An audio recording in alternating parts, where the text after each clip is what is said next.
Creating art is a different skill set as opposed to the world of academia. It serves as a kind of playground for creativity that not only provides diversity in my life, but is also something I can then use to progress my other studies. Although one of my greatest joys is acquiring knowledge through my studies, it becomes easier to feel like a machine. Art, creating, brings back the humanity in society. It is a kind of communication that is internationally understood. My name is Maya Fraga, I'm a senior from Woodstock, and I am Woodstock Academy. For more information where you can spend your next 4 years, please visit woodstockacademy.org/future-centaurs.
I have been doing theater and acting since I was 8 years old. I absolutely love it. Coming here was one of the best decisions I've ever made, if not the best. The school has been so supportive. I am so unbelievably grateful.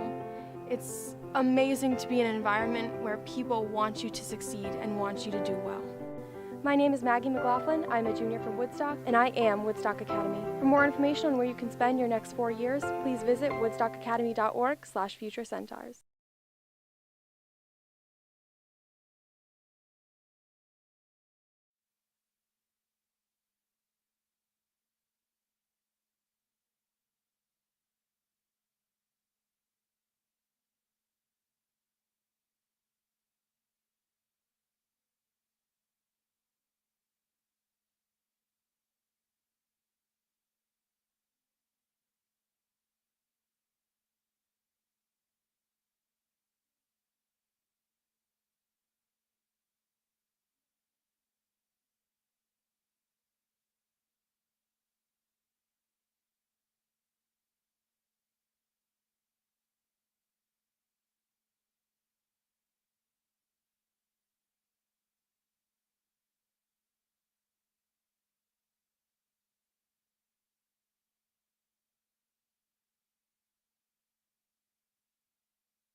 This is Woodstock Academy Live.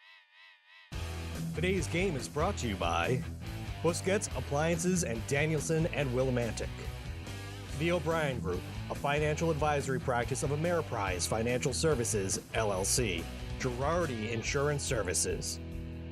The Mansion at Bald Hill. Jewett City Savings Bank with offices in Brooklyn, Dayville, Plainfield, Preston, Putnam, Pawcatuck, and Jewett City. Member FDIC. And Oconchabar Productions, LLC.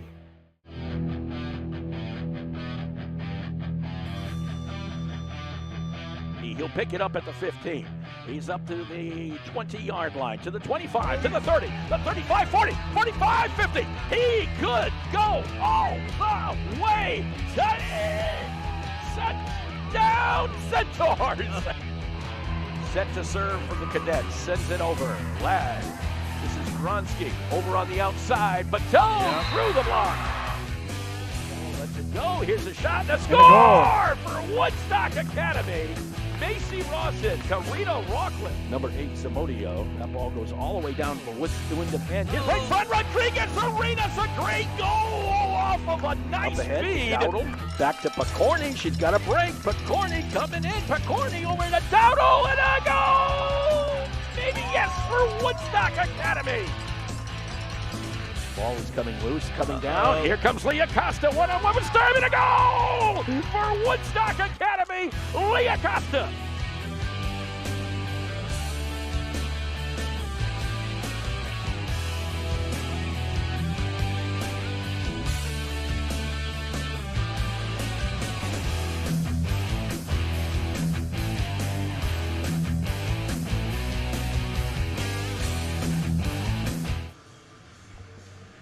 And we welcome you to the Jan Ice Rink here at the Pomfret School as the Woodstock Academy Centaurs get ready to take on the Connecticut Storm, also known as East Catholic, South Windsor, and Glastonbury. So, we kind of learn as we go along about names of different teams and such. That's why we want to just point out, because it will say Storm and not Eagles on the jersey tonight. Mark Allard, Dan Vogt, Brad O'Connor on camera today as we are welcoming you to a Martin Luther King Day edition, a holiday edition of some girls high school hockey from the Jan Ice Rink. This has kind of been a little bit of a tradition for us. Seems like every time, Dan, we're here on Martin Luther King Day. Hey, why not? Good day to do a broadcast. It is. A nice time. Everybody's out of school. What else are you going to do? Shovel? It's definitely more fun than shoveling, that's for sure. We were all doing that at 6 o'clock in the morning, by the way. But everybody was up there shoveling and everything. And by the way, if you're out there on the roads, just be careful. There are still some slick spots. And let's put it this way, it's not getting any warmer anytime soon. That's what we've been told. And if you're coming into the rink today, it's not horrible, but it's not warm.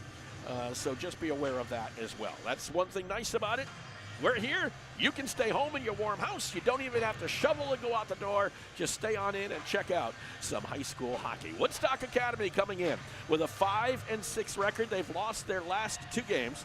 Lost to Mercy and another overtime thriller to Greenwich.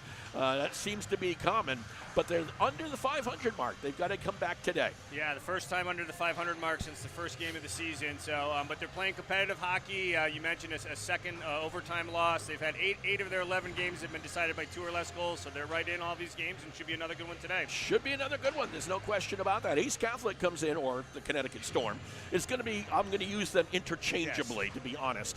So the Storm come in with a 4-3 record. Kind of different than the fact that they're technically 6-4 because they have played 3 scrimmage games.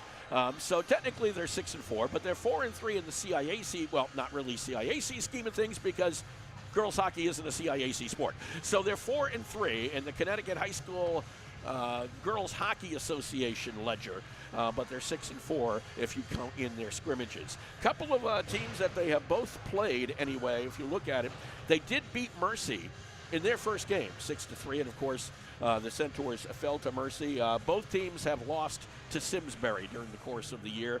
Otherwise, there's not a lot of commonality, as the saying goes. So, you look at that and say, what do we have to look at? Well, we've got a team that can they can score well at times if you're looking at the Storm, but they can give up some goals too.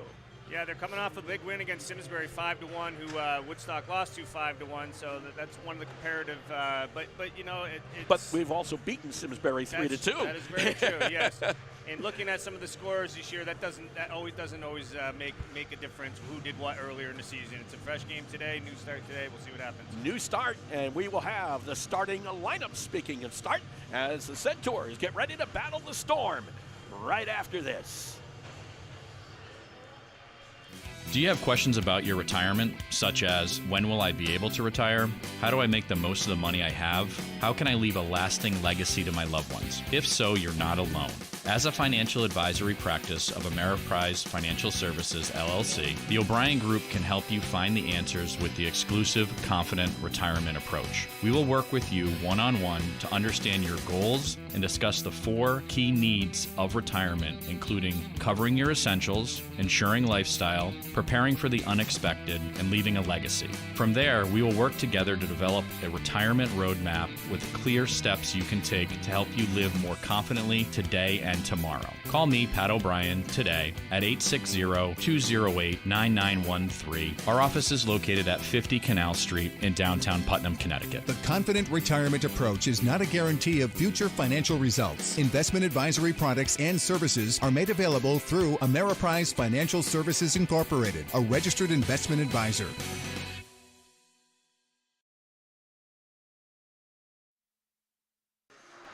And we welcome you back to the Yon Ice Rink as the Woodstock Academy Centaurs and Connecticut Storm go through their final warm-up routines and get ready to play one another on this Martin Luther King Day. Not the only game going on, but the only one going on at this time, as the Woodstock Academy boys basketball team also playing today, 2 o'clock out in Rockville.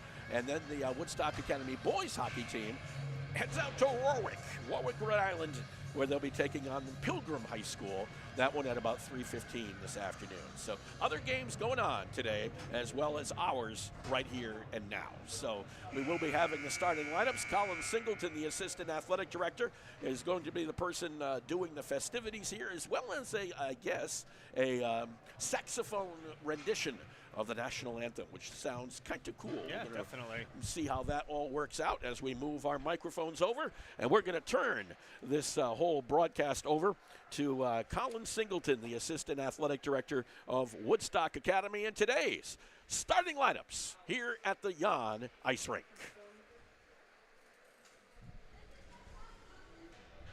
Good morning, ladies and gentlemen. Welcome to the Yon Rink at Pomfret School for tonight's girls ice hockey game featuring the CT Storm and your hometown Woodstock ECC Co-op.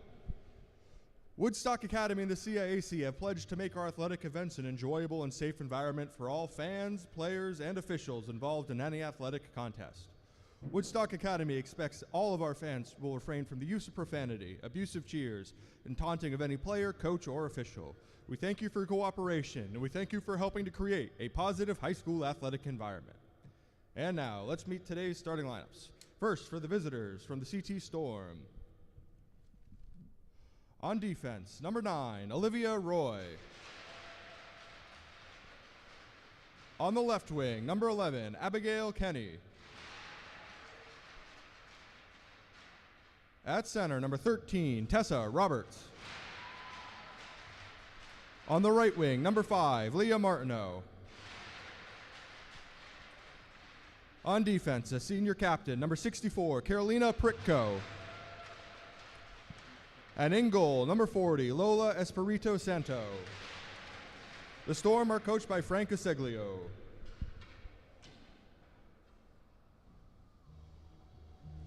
And now, let's meet the starting lineup for your Woodstock ECC Co-op. On defense, number 2, Evangeline Gursky. On defense, number 5, Sophia Bonner. At center, number 16, Paige Hinckley. On the wing, number 19, Grace Lesko. On the wing, number 25, Sophia Sherman. And in goal for the Centaurs, number 1, Josephine Hatch. The Centaurs are coached by Eric Roy.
And there you have it, our national anthem here at the Jan Ice Rink at the Pomfret School. Nice rendition.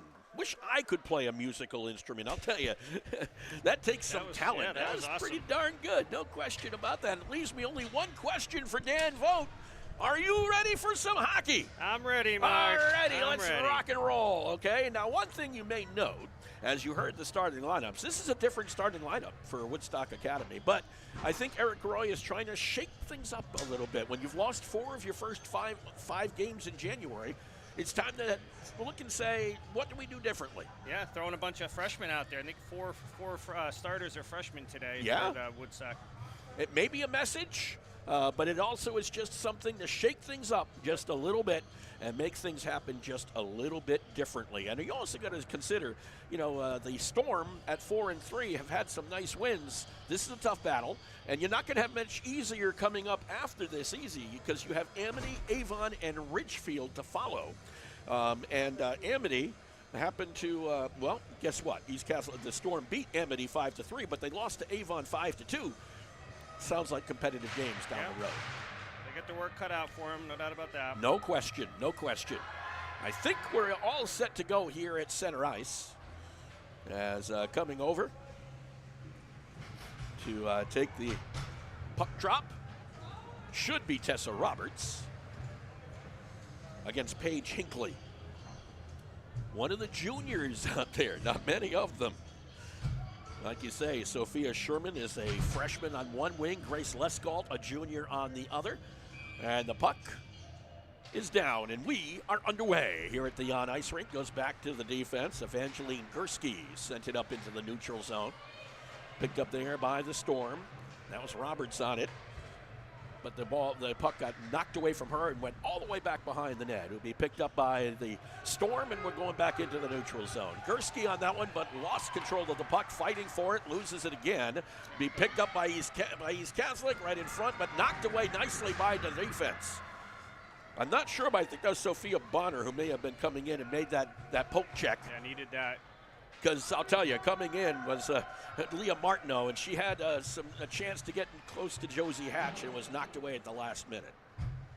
Puck back behind the net. Picked up by the Centaurs back into the neutral zone where the Storm will take it from there and send it down behind Josie Hatch. Line change for the Centaurs. Mia Auger will recover the puck as we bring it, trying to get it up over the blue line. The Storm are able to keep it in. They send it wide right. of a Hatch as the shot was taken there by Liliana Ficaro of the Storm, and she gets the puck right back. Ficaro leaves it off right into the middle, picked up there by, again, the Storm. Picked it up by Laramie, Charlotte Laramie on the puck. Over on the near side boards, Hatch watches to her left, just underway, and tied up on those boards. Yeah, Woodstock already twice failed to clear here. Connecticut Storms had the puck down in Woodstock end for most of the start Most of of this the time, first yeah. It period was here. just that one time it kind of rolled lazily behind the Storm's net. Face off just to the left side of Hatch. The puck comes loose. It'll be picked up by Biondo. Zicheng Biondo with the puck, fires it, but that will go and deflected right back onto her stick. Be picked up behind the net by the Centaurs. They send it back out to the point. This is Auger who sends it back in. Back behind the net it goes.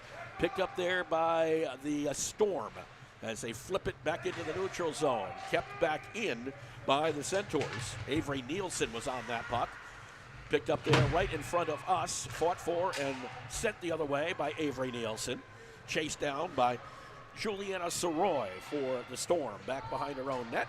They bounce it out up on top to Ficaro. Back into the neutral zone. McKiernan for the Storm, and they will go to a line change as the puck goes back behind Josie Hatch. Picked up by the Centaurs in their own zone. Biondo will try to clear, almost had it taken right off of her stick. Biondo goes down, takes down, I think, Laramie with her. The puck is in the neutral zone. And down again is that was Sofia Govea. We have more people going down on the ice right now. The puck is up in the air. That's the only thing upright right now. As the puck goes over to the near side boards where it's picked up by the Centaurs. Trying their best to get it out of their own end and failing to do so as it rolls back behind the net. They'll be tracked down by Mia Auger, trying to get it into the neutral zone. Stopped from doing so by the Storm. Comes back to Auger, fought for by the Storm. Picked up by the Storm. That puck went off, I think, of Nielsen.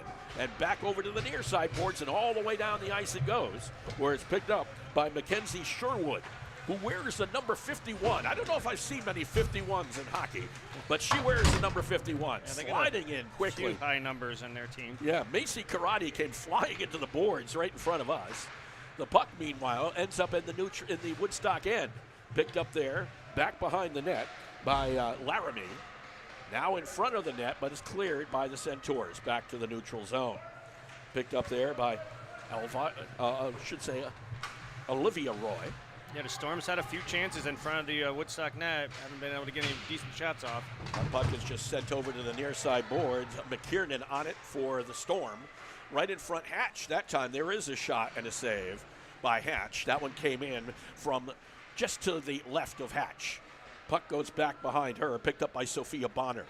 Bonner goes back the other way. 10:58 left here in the first period. No score between the Storm and the Centaurs. This puck rolls over the blue line, right back to the neutral zone. Picked up and sent in by the Centaurs. Ireland Wilford puts it back behind the Storm's net. Picked up there by East Catholic. Taken away. They were Paige Hinckley tried to control it, but the Storm are able to bring it the other way. On it is number 25, Ficaro.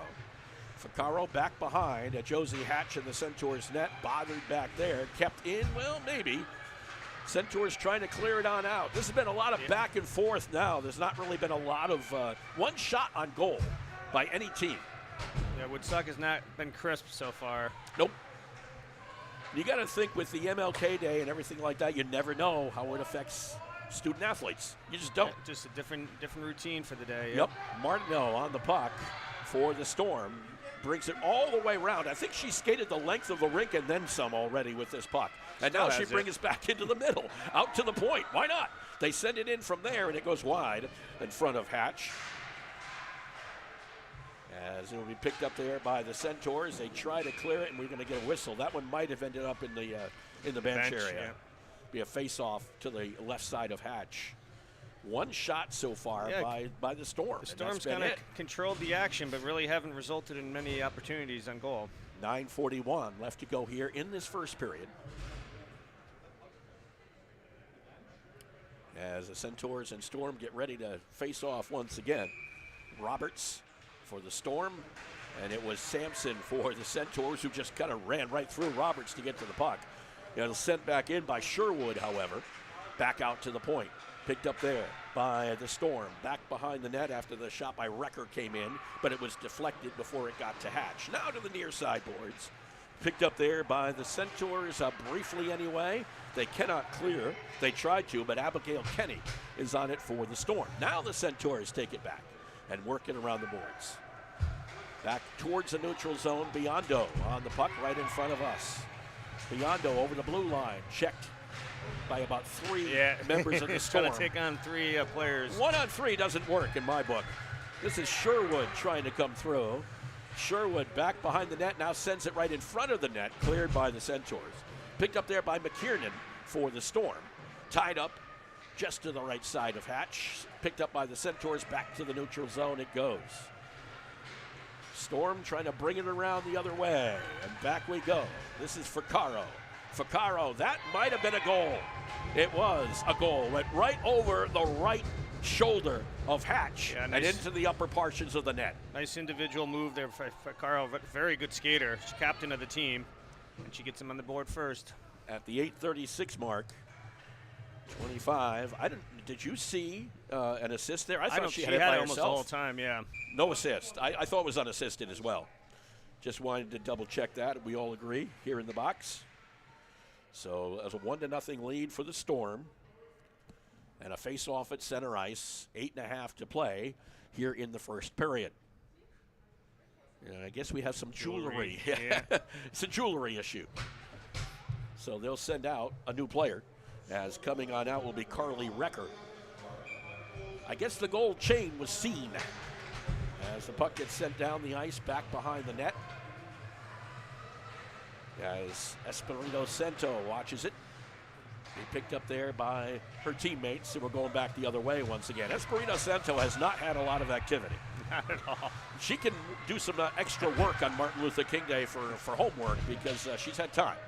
This puck is in the neutral zone, picked up by the Storm. They fire it to the left side of Hatch and wide by Marley Smith.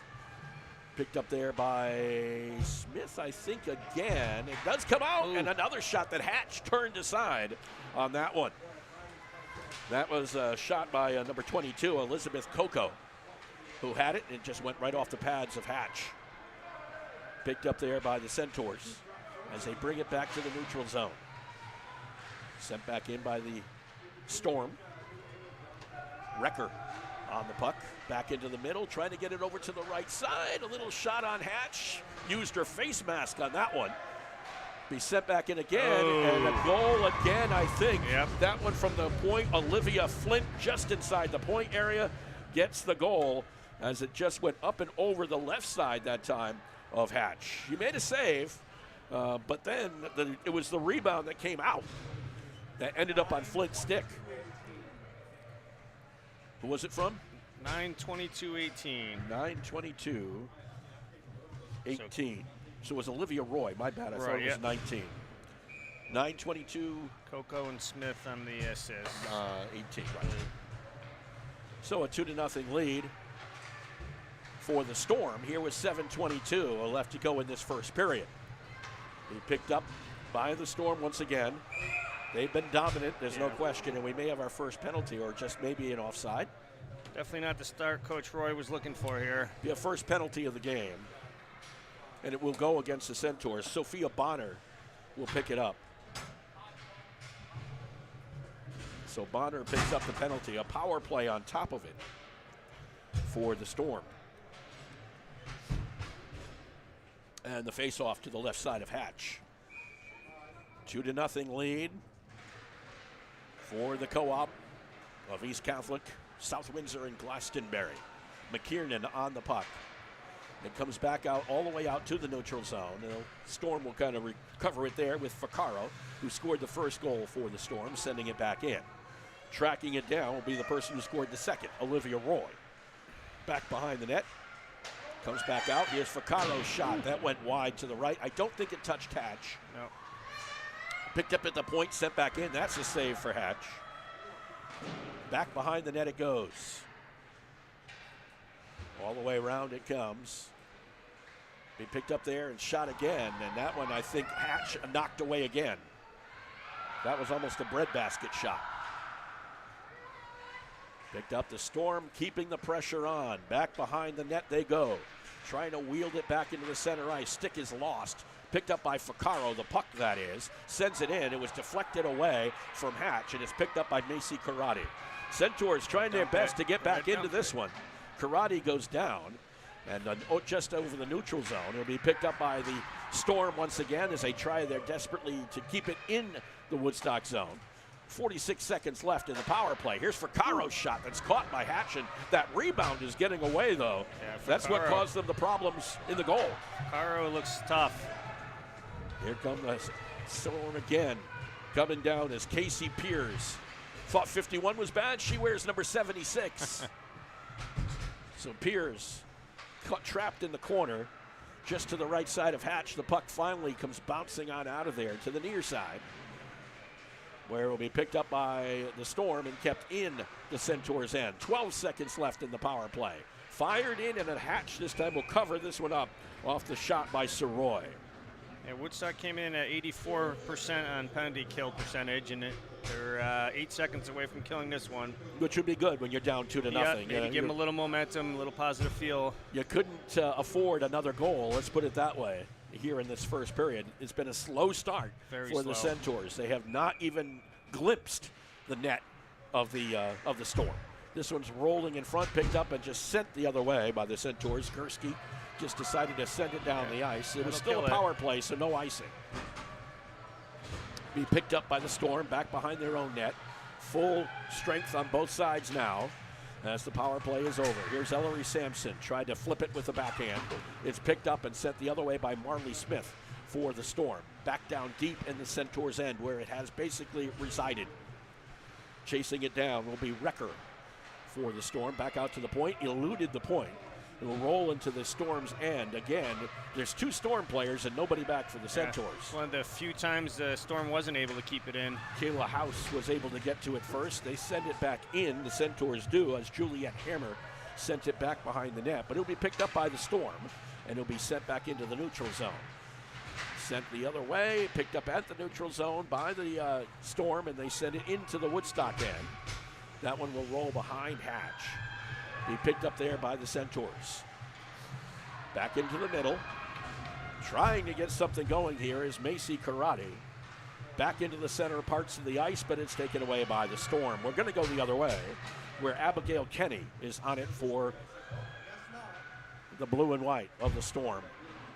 Woodstock Academy in the white with the gold and navy trim. That puck is shot but sent wide to the left of Hatch. Back along behind the boards. Ireland Wilford was on it for the Centaurs, gives it up.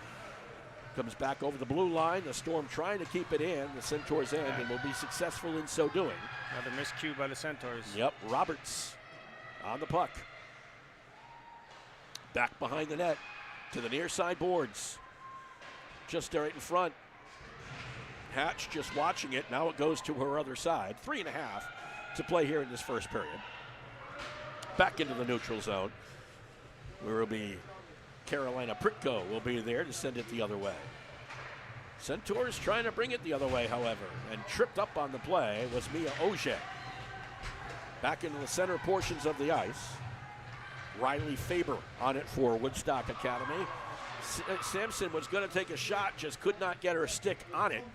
And the puck comes back out to the neutral zone where Mia Ogier resides. Puck goes up in the air. No offside call. They wave that off. It will be battled all the way down to the ice by Sofia Govea. Govea, Sampson, and Biondo have been pretty quiet. They have. I don't believe the Centers have a shot yet. They don't. Just over the blue line. And here comes the Storm the other way. On the rush is Sherwood. Fired it. That was a save by Hatch. Sent it up in the air as Centaurs try to counter. Here comes Biondo with Govea.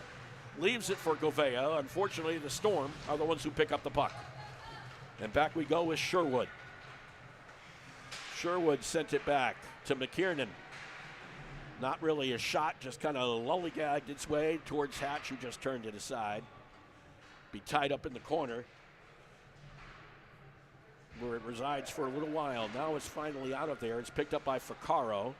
Ficarro lost the handle on it. And a couple players go flying into the boards to try to get it. They'll come back this way with the Centaurs. On it is Sofia Govea. 1 on 3, however. No help with her. And the Storm easily break that one up. Olivia Roy back behind the net. Sent it along the boards. Picked back up by Juliet Hammer. Back behind the Storm net, where it is picked up by the Connecticut Storm. Olivia Roy sends it forward up to Ficarro. Taken away by Hammer. Back to the neutral zone. The Storm regroup. 1:15 left to play here in the first period. Back behind the net. Picked up by Pritko, who sends it back behind, where it'll be picked up there by Evangeline Gursky. Along that far side boards. Another swing and miss. Yep, there have been a few of those too. There have been. Some whiffs. Back to along the near side. It's picked up by Recker. They go back over. This is Soroy. Lost the handle. Over to number 22. That would be Elizabeth Coco. Has an assist in this game. 2-0 in favor of the Storm. 35 seconds left here in this first period of play. Puck is sent in, and there'll be a line change for the Centaurs for the final 30 seconds. They send it back into the neutral zone, where it will be kept in by Karate and the Centaurs. No, back the other way. Recker on the puck for the Storm. Back behind the net. Watched intently by Hatch. He'll work behind the net again. Final second of the first period. A first period dominated by the Connecticut Storm. There's just no question about it. 10 shots to 0 for Woodstock Academy, at least in my book.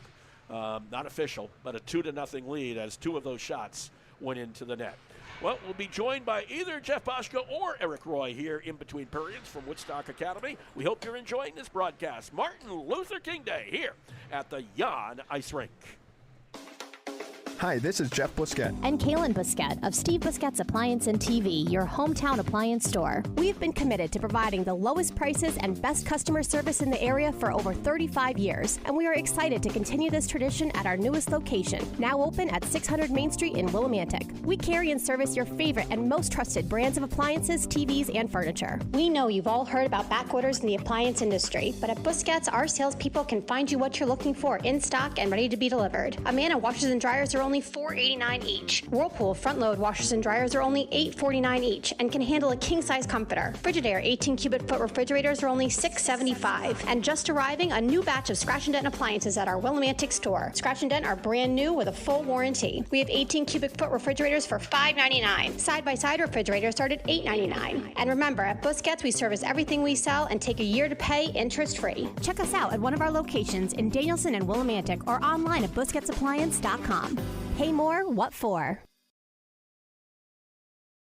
We're talking with Jay Long, Director of Commercial Insurance at Girardi Insurance Hill Group. Jay, tell us about the acquisition. We are the Hill Group. Girardi Insurance is a part of the Hill Group Companies, which is a national agency with markets throughout the country. We now have access to additional resources, additional carrier markets that really put us in a place to succeed going forward. Girardi Insurance was around for over 100 years, and we're looking to be around for the next 100 years. And how's it working out? Our merger happened several years ago. Customer service with the Hill Group is basically unchanged from Girardi Insurance. If you walked into our office, it's the same faces. And to the customer, it is seamless. But what has improved is that we have state-of-the-art technology, almost unlimited market availability, but above all, we are still driven to keep improving to help provide better advice, guidance, and refining our overall customer experience. The great piece about the Hill Group is that it allows us to continue to have our local relationships, commitment to the community, and national resources. Girardi Insurance Hill Group. Call 860-928-7771. See them online at girardionline.com.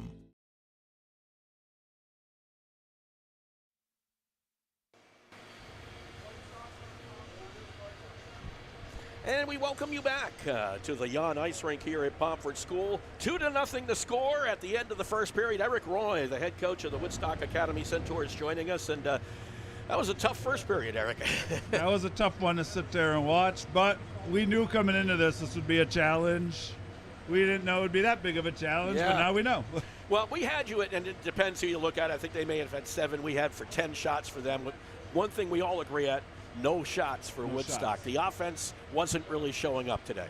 Our strategy today was to, we're normally a pressure team, as I've said here before, but we tried to lessen the pressure and let them cough up the puck to us, and we would take advantage, but they didn't cough it up, so we'll have to go draw up a new game plan.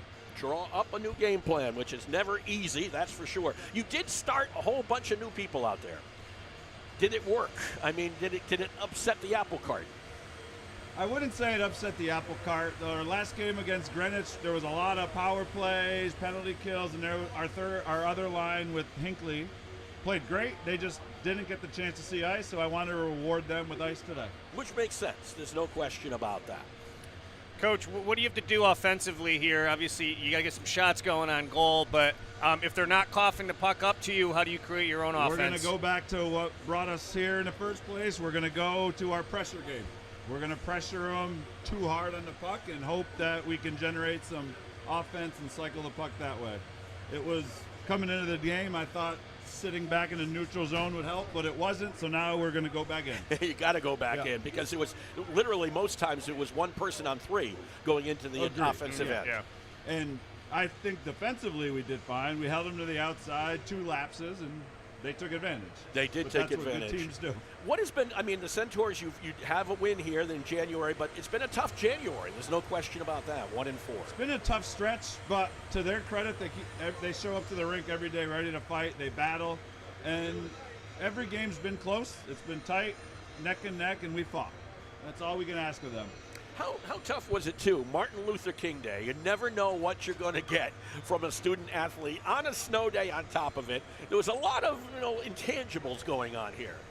We had told that I had spoken to East Catholic coach yesterday and the referees and our athletic director. We knew the game was happening. The girls knew it was coming. I told them, so they came ready to play. It's just they weren't ready for the game plan change, and that's on me. It's been tough because we go through a stretch, I think 6 games in a row, no practice. So everything just has to be done on the chalkboard, which sometimes doesn't work all the way. Not all the time, right? Yeah. Sometimes it needs to be worked on just a little bit more. Eric, what do you have to do here in this second period? Turn up the pressure, get shots, and hope some puck luck finds our way. That would be nice, right? You know what? It's only 2-0, too. This game's far from over. It's not over. We're still in it. Yep. We can hang with them. That was the message going into the locker room. We can hang with these guys. And that's shown. We've done it. We just need to put some pressure on them now. Sounds great to me. Eric Roy, thank you very much. Go back into that locker room. Eric Roy, the head coach of the Woodstock Academy Centaurs. We'll be back with more from the Jan Ice Rink right after this. Make your next night out a simply memorable one. The Mansion at Bald Hill on Plain Hill Road in Woodstock has only you in mind. Your comfort is their mission, your pleasure is their goal, and your happiness is their reward. The Mansion at Bald Hill is a historic landmark that has taken on a new life as a premier restaurant and an elegant bed and breakfast, residing in the quiet corner of northeastern Connecticut. With on-site catering and an upscale banquet center, the Mansion is private and secluded, offering the perfect setting for a delicious meal, special getaway, or private event. The Mansion at Bald Hill welcomes you and looks forward to your visit, whether it be for dinner, an overnight stay, or a weekend getaway for that special occasion. The Mansion at Bald Hill on Plain Hill Road in Woodstock. Simply put, spectacular. Treat yourself. You deserve it. Call the Mansion at Bald Hill at 860-974-3456. That's 860-974-3456. Or visit them on Facebook, Instagram, or Pinterest. Jewett City Savings Bank offers accounts that let you manage, spend, and save money the way you want. Plus, a team of neighbors you can turn to if you have questions or need support. It's the best of both worlds.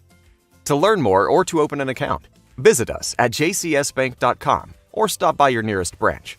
Jewett City Savings Bank, member FDIC.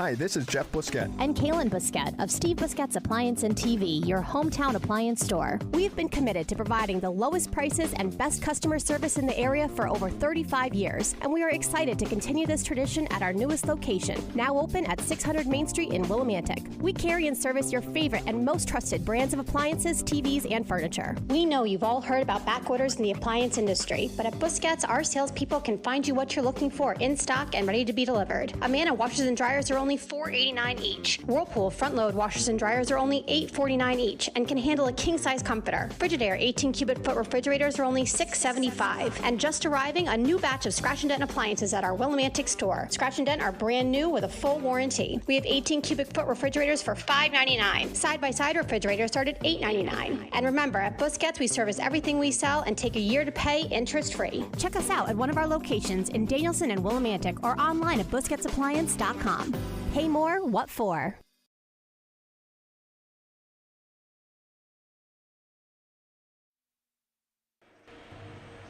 And we're back with you here at the Jan Ice Rink at the Pomfret School. 2-0 right now in favor of the Connecticut Storm. And probably more important than the score has just been the domination. I mean, it's now, and it's interesting, and something that Coach Roy was just saying was, well, we decided to be a little bit more, laid back, if you want to use the terminology, and stay in the neutral zone and try to work the neutral zone. Now you're going to press it. Yeah, and they said they were hoping to get, the Storm to cough up the puck a few times, and it was actually the opposite. It was Woodstock that coughed it up several times. That allowed them to keep the puck in their end offensively.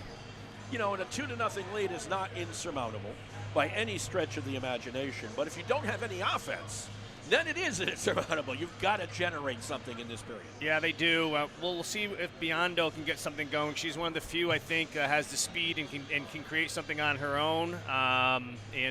One goal and you're right back in the game. So there's no question about that. The 2 goals, of course, coming at the 8:36 mark on an unassisted goal by number 25, Liliana Ficaro, a senior forward for the Storm. And then at the 3:29 mark, or 7:29 mark, just a minute later, minute 7, quickly came out a nice little rebound, if you will. Olivia Roy took it, sent it right back at Josie Hatch and beat her over the left shoulder. The other one was over the right shoulder. So they've been going high to get the goals. Yeah, they look like they have some pretty solid offensive players. Have been very impressive with Ficaro creating her own shot, and they're going to have to find a way to contain them. And of course, this is not the only game going on right. Well, it is the only game right now, but it won't be for in about 2 hours. Woodstock Academy boys basketball on a 3-game win streak. Yeah, they're hot. Yeah, they're nice not bad. See. They did defeat Waterford the other day, and prior to that, they had beaten Plainfield. They'd beaten Ledyard. Brady Erickson starting to make something happen in there, 35 points and 15 rebounds, I think, in his last 2 games, and that doesn't even count the Plainfield game. And then, of course, Drake Abdulowski against Waterford. It's been a nice spark for them. Woo. Yeah, 18 points against Waterford, 9 for 10 from the free throw line in the 4th quarter. That's ice. Impressive from a freshman, nevertheless. That is ice. Yeah. I think that's the best way of describing that one. There's plenty of ice outside, too, but he is ice. He has his own ice, and they're taking on Rockville today. That game at 2 o'clock this afternoon. And then at 3:15 this afternoon, the Woodstock Academy boys hockey team, they picked up their first win in a long time, 6 in 7 games, well, since December 18th. It's interesting it came against the same team. Suffield Granby Windsor-Locks, they beat the SGWL Co-op again, this time by a score of 6-4, but they were down 4-2. And they came up with 2 goals in the matter of 50 seconds, 2 minutes. That can help build some confidence, and you try to carry it over to the next one, so hopefully they will. 3 goals in 2 minutes sometimes helps. Jaden Fuller had the hat trick. Seamus Coleman had a couple of goals.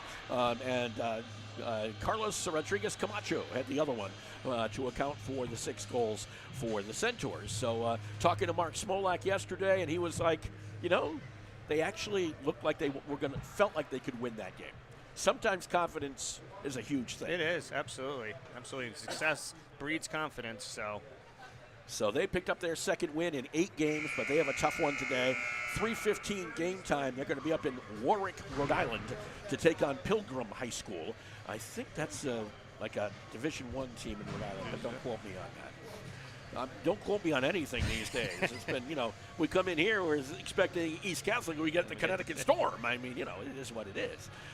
But they are, of course, East Catholic and Glastonbury and South Windsor, but they come together known as the Connecticut Storm, just like the Eastern Connecticut Eagles in the boys' ranks, who are essentially Fitch and everybody else in the ECC except Woodstock Academy. Yeah, it's kind of the norm with all these hockey programs is you're drawing from multiple towns. It's tough to get enough players from one town, that's for sure, especially in girls hockey. Yeah, girls hockey's tough. I mean, we basically have the entire ECC, supplying people to the Woodstock Academy co-op, which is kind of cool. Ellery Sampson this time will take the center ice. Out there with Zicheng Biondo, as well as I think Mia Auger would be out there, as well as Sofia Govea. Your defense is Hammer and Auger. And with it is Pritko for the Storm. Over to the near side boards. Josie Hatch in net for the Centaurs. The offside is waved off. The puck goes up in the air, picked up and sent in. That one was knocked away by Hatch, the first shot of this second period. Another puck they weren't able to corral. Yep. Pritko picked it up in the neutral zone, sent over to the far side, tied up along those boards, and coming away with it, the Centaurs have a chance. Govea coming in this time, trying to get something to Sampson, picked up by Auger, was tossed right into the neck of a Connecticut Storm player, and it comes back the other way. Here's McKiernan. Nice job by Hammer, I do believe, to cut her off. Hammer did a nice job there recovering. Yep. Getting in front. That's what a captain has to do, right? Back behind the net, Pritko and Hammer battling for it. And it'll be along the near side boards, where it'll be picked up there by the Centaurs, are able to keep it in. Try to get a backside slap shot. It didn't work by Biondo. Back into the middle. Biondo got it again. It was deflected off of McKiernan. It'll be picked up by the Centaurs, back in front again. A lot of bodies right now in front of the net, but the puck is not. The puck is in the neutral zone, where it is picked up by the Storm, sent in on Hatch, and she's got to cover up on yet another shot. I don't know about you. I didn't see a shot down there. No, they did. They got one on. Yep, okay. They did. Okay, I'll give them one. I'm happy. We needed one. Already a better start to this period. Was it Biondo who got it? So no, it wasn't Biondo. I know, but I'm forgetting who got it. She got the rebound from the shot. Got the rebound. Okay, so because I didn't see a shot in there, but then again, my memory is like a sieve sometimes. Mine is as well. Avery Nielsen back behind. Actually, we're just done first semester, guys. By now the brain is a sieve. Okay. Back out into the neutral zone, or actually back caught along the near side boards, I should say, just to the right side of Hatch. Going down was, I think, Biondo, who kind of tripped up. Nope, it wasn't Biondo. It was number 7, Chloe Cessalini, who went down on that one. But the puck comes out to the neutral zone. Picked up there. The Centaurs trying to get it over the blue line. Stick is gone away. It'll be picked up by the Connecticut Storm briefly. Back into the neutral zone. Back the other way. Storm pick it up in their defensive end. Flip it ahead. Back through the two blue lines, back behind the goal line. It'll be an icing call. You see the Centaurs are already pushing a little bit more offensively, and it's working so far. They have to. They're definitely showing a little more of a spark here. A little bit more. Well, they're pressing a little bit more, I think, is probably the verbiage to use, I guess, right? So the face-off to the right side of a person we haven't talked about much, Lola Espirito Santos, a senior goalie, and they have a lot of goalies listed on this roster. They have like 4 of them. It's a luxury to have. Sent in by Gursky, and that puck is still loose. And again, that was to the right side of Santo and picked up by the Centaurs. There's a shot and a save. Yep. That one I could see pretty clearly. Wilford, okay? I believe. Yep, it was Ireland Wilford. Back behind the net, the puck still resides. Picked up there by the Centaurs. And it will be back outside. This is Gursky. That was deflected by a defensive player, and it'll be chased after by the Storm. Yeah, Coco knocked that one down for the Storm. Far side is where the puck resides. Back behind the net. Storm trying to get it out of their own end, and so far are successful in so doing. As back the other way we go with Coco. Back behind the net. Puck comes battling along the near side boards. Puck comes back out to the point, was sent back in. Was that on net? It was on goal, yeah. It snuck through. A lot of traffic in front, but Pritko Hatch sent it in turned from it the away. point. And Hatch turned it away. Third shot of the second period for the Connecticut Storm. Right in front of us was Ireland Wilford. Keeping it over the blue line are the Storm. Trying to get it into the offensive end. They flip it all the way back behind the net so they can have a line change. Picked up there by the Centaurs. Back the other way we go. This is Macy Karate trying to stick wheel her way through. Pritko will chase this one down. Backed along the backside boards. Centaurs trying to keep it in there will be unsuccessful. Back over the blue line come the Storm. Taken away by the Centaurs. That was Paige Hinckley on the puck. Hinckley trying to come back behind the net. Hinckley ran into a couple of players. Puck comes loose right in front and goes over to the near side boards. Picked up there and sent in. It's going to be deflected by a player before it could get close. It was Auger on the point who was kind of taking that stick back and going for the big shot. This is sent to wide to the right side of Hatch. Picked up there, battled for along the boards. Still being battled for. Puck comes back behind the net with Mia Auger. Back over the blue line. The Centaurs send it all the way across with Grace Leskoll. Doing so, picked up by Coco. And sent forward. Centaurs get it in their own end. Mia Auger. Forward to Govea. Govea sends it in. There's a turn aside by Cento. Coach Roy's got to be happy with the start to this period here. 3 or 4 shots already. A lot better than what we saw in the first.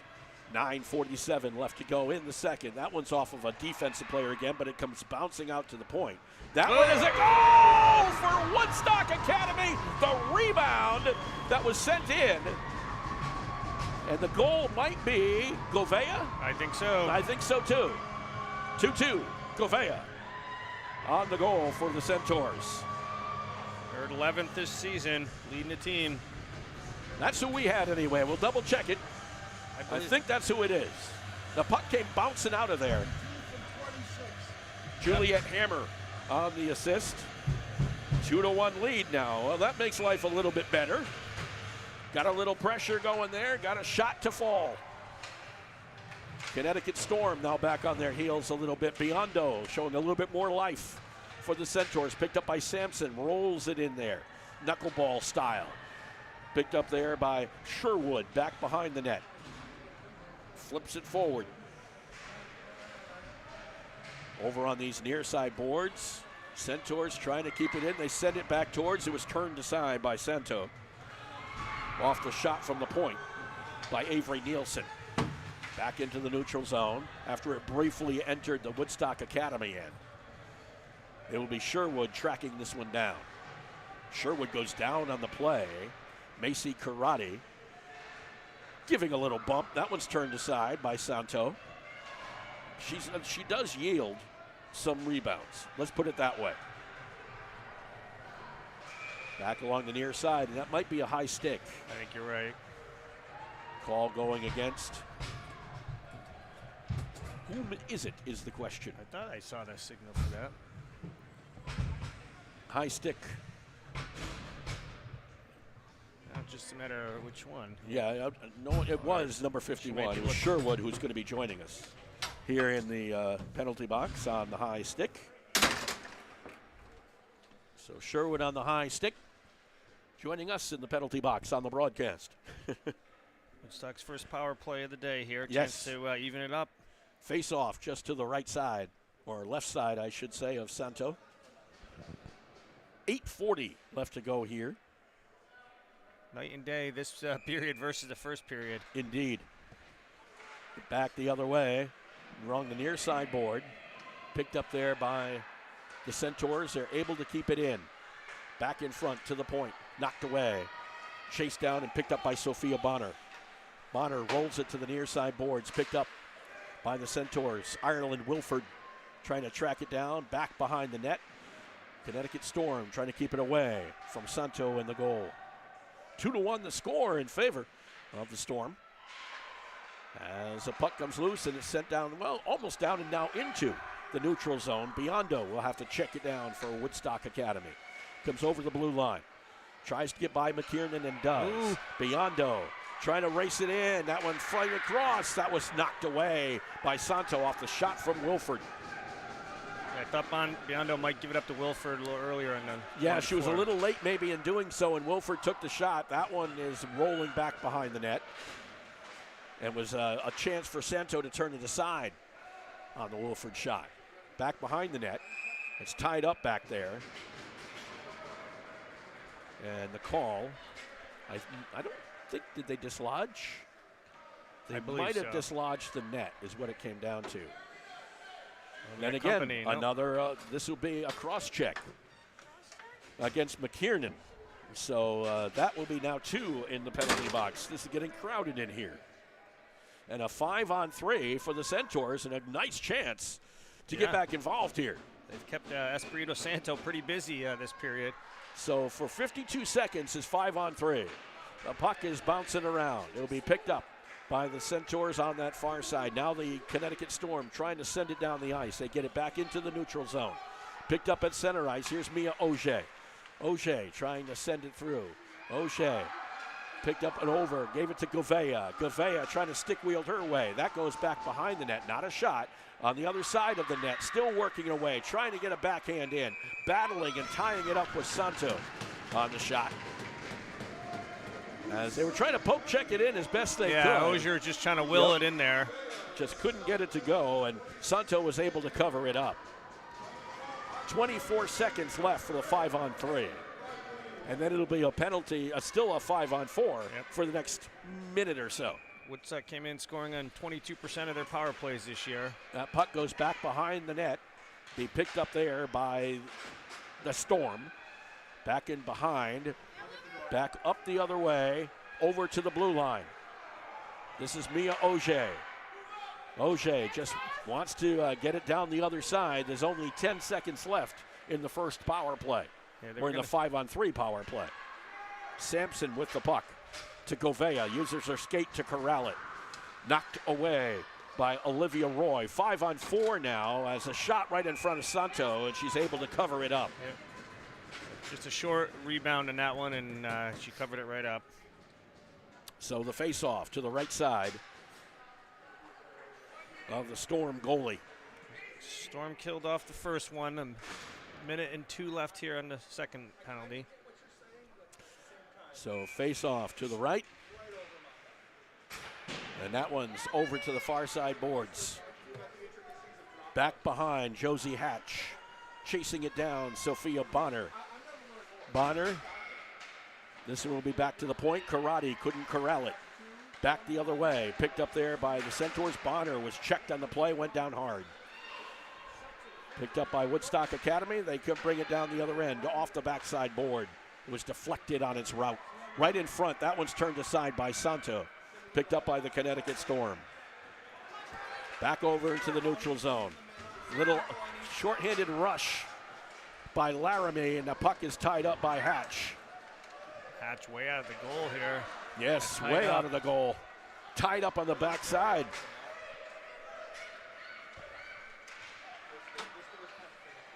This will be picked up and sent in. Santo covers it up, and the net goes away. 6 seconds left in the power play. Santo did a good job just securing that puck there. Yeah, that was an interesting couple of interesting plays there. That one down there dislodging the net, and this one down here, Josie Hatch getting tied up along the backside boards. Interesting stuff. Back and forth action. So the face-off to the right side of Santo. Back behind the net. Be picked up by the Connecticut Storm. They have killed off the 5-on-3. And are back to even strength. 5:21 left to go here in this second period. 2-1.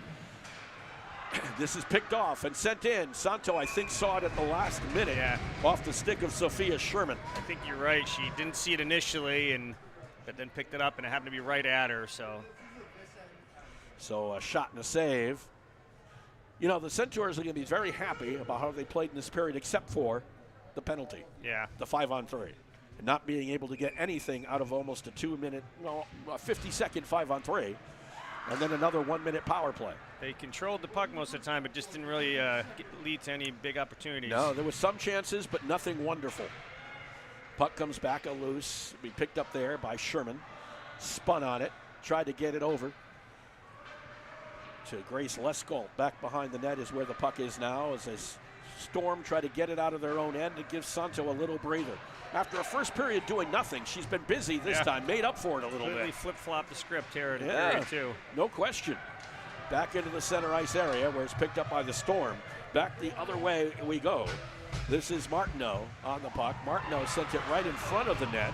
Was there a shot to save? Yeah, Hatch kicked it away. I had a person right in front of me on that one. I could not tell, so that'll be the 5th save for Hatch in the period. Sent in, and that will be over the top of the glove of Santo by Sherman. Back behind. That's a shot in the save. Was that off the backside board, or was it? No, a leg save. Yeah, kick save. We'll give it. Tough angle. Yep. Picked up there by the Centaurs. Paige Hinckley trying to keep it in. It was off Biondo. Stays inside the neutral zone before Abigail Kenny tried to get it out of there. Still in the neutral zone, and they wobble it back in. And it's sent back out into the middle of the ice. Picked up there by the Storm. Picked up right in front of there by number 22, Coco. Nice job by Sampson there. Just over the blue line are the Centaurs. Biondo trying to break out, gives it to Gouveia. Gouveia cannot control the puck. And it goes back behind to Olivia Roy. Roy has one of the 2 goals this game for the Storm. Back in front. Oh, that was right there. Sampson just couldn't get a stick on it. Back the other way. Picked up and sent along the boards by Avery Nielsen and all the way down the ice by the Storm. And that'll be an icing call. Woodstock has pretty much dominated this period. I have it 13-5 in shots. I'm sure Coach Roy's second guessing his strategy in that first period, because pushing now, or pressing, as you would say, is working well. Is working.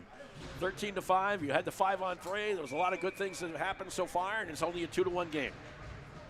Puck comes loose. The Storm will pick it up. This is McKiernan. Back along the far side. Tied up there. 5 players over there trying to get to the puck. Who's going to get it out? And the question is nobody at this point in time. It does pop loose to Ireland Wilford.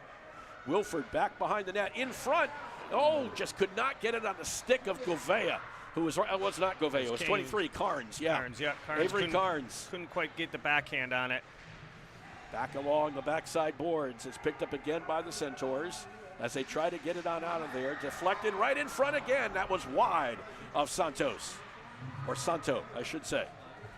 This is Pritko for the Storm. Just sends it from the backside all the way into the middle with Macy Karate. Along the far side board, she just sent it there, the rebound. Came back over to Carnes. Picked up by McKiernan. 2:16 left to go here in the second period. Puck goes all the way up the ice. Josie Hatch asks and receives an icing call.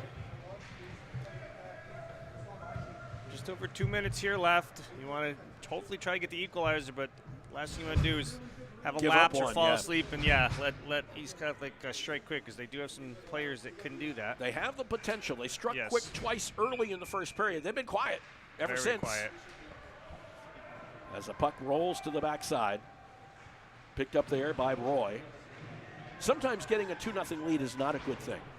You said that's the scariest lead to have, right, or something like that. In soccer, definitely. Guess what? In hockey as well. Because it lulls you into a sense of false security. They flip it back in. Auger did. It'll be picked up there by the Centaurs with Cessalini. She's checked on the play. Auger doing everything she can. Auger's had a really nice period. Right in front of us, the battle waged. It'll be picked up by the Storm and sent back in by the Storm.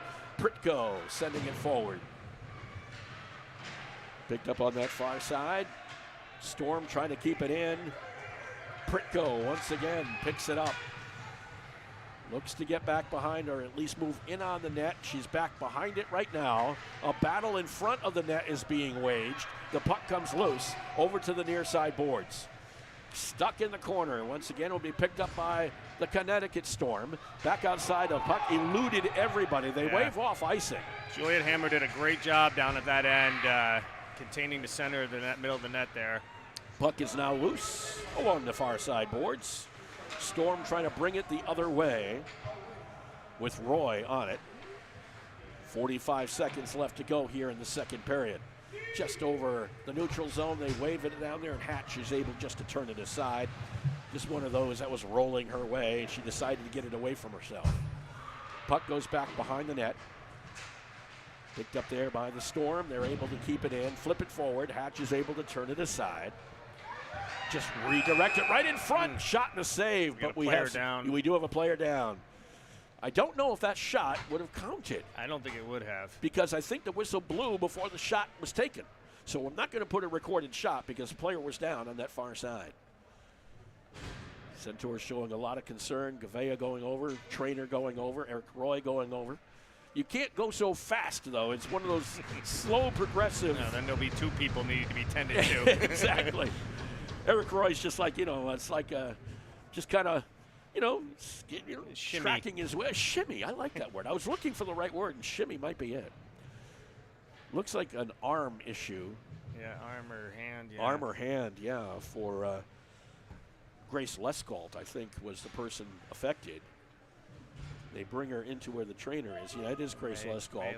Looks to be okay, but we'll have a little tending to be done here with 20 seconds left to go in the period. Hammer comes back out, as does Riley Faber. Face off to the right side, left side of Hatch. Puck is sent all the way, well, nowhere really. It was deflected. Centaurs, Ellery Sampson on the puck, back behind the net. Sampson trying to reverse direction, ran into a lot of Connecticut Storm players. Final 10 seconds, final 3 seconds. She's going to be successful in so doing. Yep. As the clock is going to come to a close. Not a terrible strategy there. No, we've played 2 periods of hockey, and the Woodstock Academy Centaurs trail the Connecticut Storm by a score of 2-1 here at the Yon Ice Rink. Do you have questions about your retirement, such as when will I be able to retire? How do I make the most of the money I have?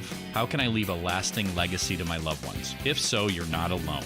As a financial advisory practice of Ameriprise Financial Services, LLC, the O'Brien Group can help you find the answers with the exclusive, confident retirement approach. We will work with you one-on-one to understand your goals and discuss the 4 key needs of retirement, including covering your essentials, ensuring lifestyle, preparing for the unexpected, and leaving a legacy. From there, we will work together to develop a retirement roadmap with clear steps you can take to help you live more confidently today and tomorrow. Call me, Pat O'Brien, today at 860-208-9913. Our office is located at 50 Canal Street in downtown Putnam, Connecticut. The confident retirement approach is not a guarantee of future financial results. Investment advisory products and services are made available through Ameriprise Financial Services Incorporated, a registered investment advisor.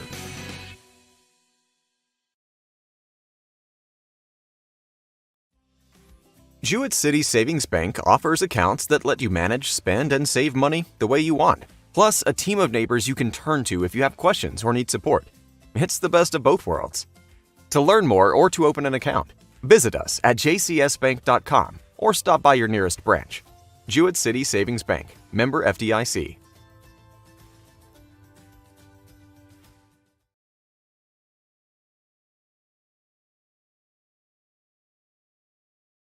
I have been doing theater and acting since I was 8 years old. I absolutely love it. Coming here was one of the best decisions I've ever made, if not the best. The school has been so supportive. I am so unbelievably grateful.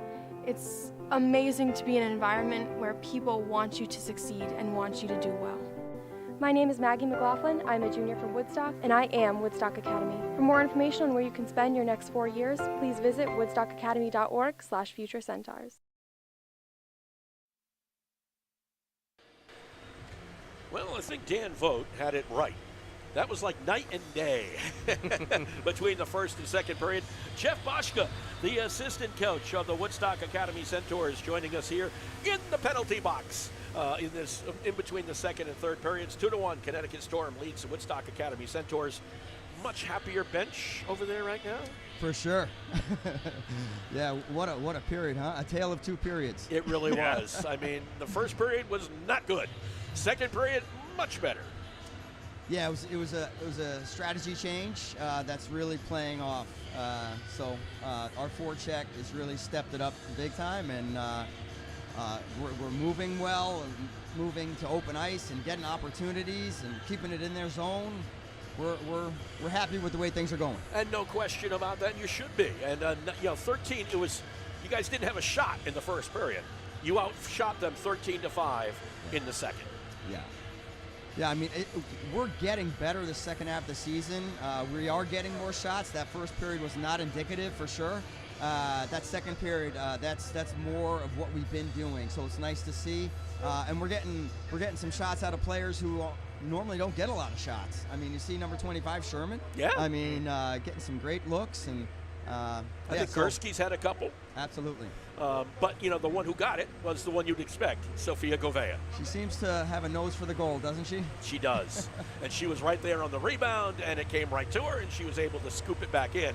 And really, when you look at it, as we said in the first period, 2-0 is not insurmountable. And in fact, I consider it to be one of the most dangerous leads is a 2-goal lead. It gives security to the team that is leading, and it really is kind of a false one, as was proven. 2-1 is manageable for you guys in the third period. Without a doubt, yeah. I think we got to keep doing what we're doing. You getting those chances, they're going to go in. You got to keep on peppering the goalie and giving up those rebounds and being there ready to pick up that extra puck there. That's one thing. Santo does give up rebounds. The other team's goalie. Yeah, absolutely. Yeah, so our plan is you shoot low, give out a rebound, and you're in the slot, ready to quick shot right there. One thing I think that you would probably say you'd like to do over again is the 5-on-3. Yeah, just a little bit of mismanagement of some puck handling. Had a chance to keep it in our zone, and yeah, for sure. But you keep on moving forward. Yeah, 5-on, it was tough because you get some shots, not great shots, I think is what it comes down to. The opportunities were not wonderful. Right. I mean, we've been really good on our power play in previous games. I think we were like 3 for 3 at our last game on a power play. So they're moving the puck well, and they're moving to that open ice. So I felt like they were flustered that first period, not settling the puck, not looking at what their options were. But now they've settled, and they realize they have a little bit of time, an extra second, see what you got, and either take that shot, look for that pass. Played much better. Coach, you outscored them, you outshot them, but I also thought the energy level was much better in that second period. So switching that strategy obviously paid off. What was the thinking behind the strategy in the first period of kind of laying back and packing it in? Because that clearly didn't work. What was the thinking there? Well, generally, I mean, we knew they were a fast, skilled team, so you try to do like more of a trap defense, and but like you said, that first period, that just wasn't working. So we weren't quite sure if we could keep with their speed. So when you put 2 on a puck like that, it can go really well, which you saw, or they could break through that, and now you're down. Yeah. So it's a risk you got to take. So we surmised the situation, and you got to go for it, and it seems like it's paying off. Seems like it's paying off. Well, we'll let you get back into the locker room. Right, Thank you very much. Jeff Boschka, Thanks. the assistant coach of the Woodstock Academy Centaurs. We're in between periods. It's 2-1 in favor of the Storm over the Centaurs. Make your next night out a simply memorable one. The Mansion at Bald Hill on Plain Hill Road in Woodstock has only you in mind. Your comfort is their mission, your pleasure is their goal, and your happiness is their reward. The Mansion at Bald Hill is a historic landmark that has taken on a new life as a premier restaurant and an elegant bed and breakfast, residing in the quiet corner of northeastern Connecticut. With on-site catering and an upscale banquet center, the Mansion mansion is private and secluded, offering the perfect setting for a delicious meal, special getaway, or private event. The Mansion at Bald Hill welcomes you and looks forward to your visit, whether it be for dinner, an overnight stay, or a weekend getaway for that special occasion. The Mansion at Bald Hill on Plain Hill Road in Woodstock. Simply put, spectacular. Treat yourself. You deserve it. Call the Mansion at Bald Hill at 860-974-3456. That's 860-974-3456. Or visit them on Facebook, Instagram, or Pinterest. We're talking with Jay Long, Director of Commercial Insurance at Girardi Insurance Hill Group. Jay, tell us about the acquisition. We are the Hill Group. Girardi Insurance is a part of the Hill Group Companies, which is a national agency with markets throughout the country. We now have access to additional resources, additional carrier markets that really put us in a place to succeed going forward. Girardi Insurance was around for over 100 years, and we're looking to be around for the next 100 years. And how's it working out? Our merger happened several years ago. Customer service with the Hill Group is basically unchanged from Girardi Insurance. If you walked into our office, it's the same faces, and to the customer, it is seamless. But what has improved is that we have state-of-the-art technology, almost unlimited market availability, but above all, we are still driven to keep improving to help provide better advice, guidance, and refining our overall customer experience. The great piece about the Hill Group is that it allows us to continue to have our local relationships, commitment to the community, and national resources. Girardi Insurance Hill Group. Call 860-928-7771. See them online at girardionline.com. Hi, this is Jeff Busquet. And Kaylin Busquet of Steve Busquet's Appliance and TV, your hometown appliance store. We've been committed to providing the lowest prices and best customer service in the area for over 35 years, and we are excited to continue this tradition at our newest location, now open at 600 Main Street in Willimantic. We carry and service your favorite and most trusted brands of appliances, TVs, and furniture. We know you've all heard about back orders in the appliance industry, but at Busquets, our salespeople can find you what you're looking for in stock and ready to be delivered. Amana washers and dryers are only $4.89 each. Whirlpool front-load washers and dryers are only $8.49 each and can handle a king-size comforter. Frigidaire 18 cubic foot refrigerators are only $6.75. And just arriving, a new batch of Scratch and Dent appliances at our Willimantic store. Scratch and Dent are brand new with a full warranty. We have 18 cubic foot refrigerators for $5.99. Side-by-side refrigerators start at $8.99. And remember, at Busquets, we service everything we sell and take a year to pay interest-free. Check us out at one of our locations in Danielson and Willimantic or online at busquetsappliance.com. Pay more, what for?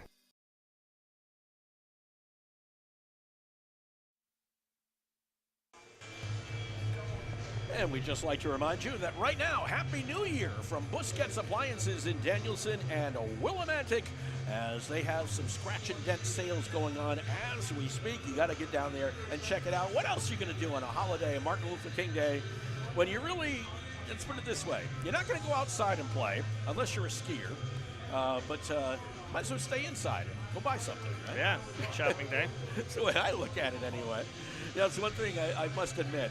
I'm a golfer, so this weather is the end of it for me. I mean, I'm like, okay, I'm done. I don't do a lot of winter activities outside. I don't ski anymore and things like that. So I like the winter to go by quick. Let's get through this little cold snap. I guess we're going to have very cold, yeah, very cold for the next couple of days between today and tomorrow, and I guess even into Thursday, and even to Wednesday and Thursday, I should say. And then it should, hopefully, get a little bit better, which would be nice. There's no question about that. Got a little better inside. As it was 2-0 at the end of the first period, is 2-1 here at the end of the second period, and the Centaurs certainly in this game. Absolutely. I mean, they dominated that second period. A lot of chances. Only one goal, but lots of chances. 13-5. They outshot the Connecticut Storm, and it was 10-0 in the first period, the opposite way. So a tale of two cities, and now we see which one comes out on top here in the third period.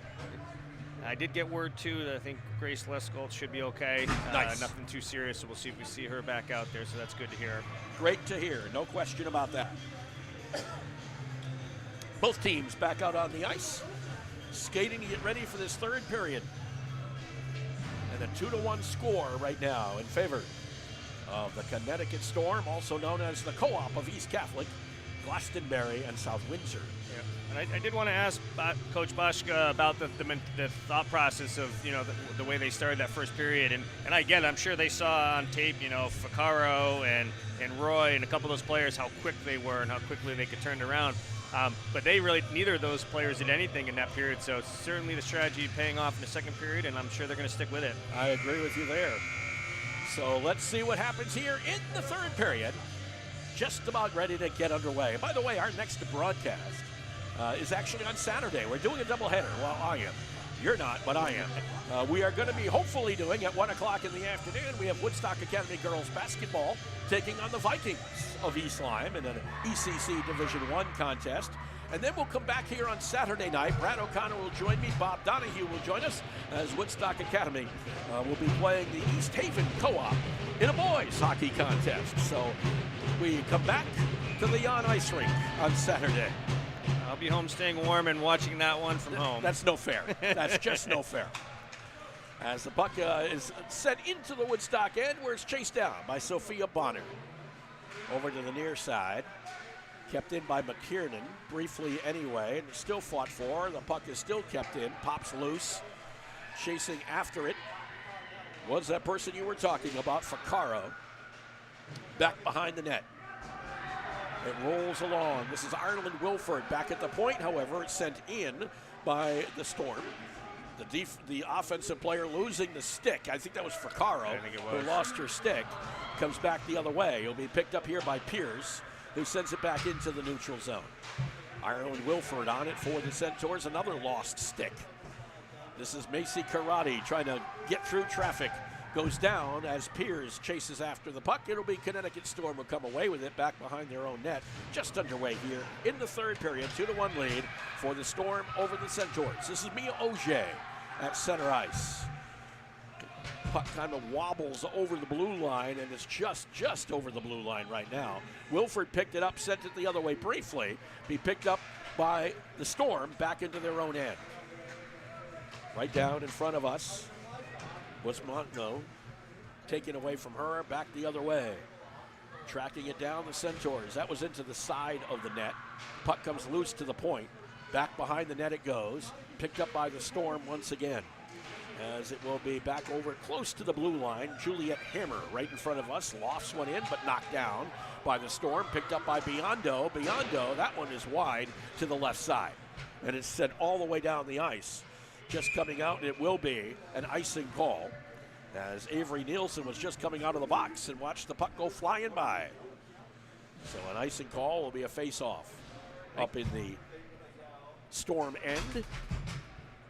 I think Coach Bushka also made a good point that we're getting contributions from lots of players in the second period too. Lots of shots and good effort from multiple players.